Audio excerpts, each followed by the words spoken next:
Bismillahirrahmanirrahim. Assalamu alaikum all of you and welcome back to the channel.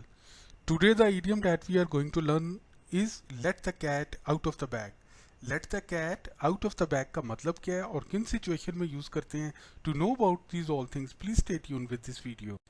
देखिए, let the cat out of the bag का मतलब यह है to to tell something that is a secret, कि किसी को राज बताना, किसी को कोई ऐसी बात जो आप नहीं बताना चाह रहे वो पता चल जाना या बताना, उसको हम कहते हैं let the cat out of the bag.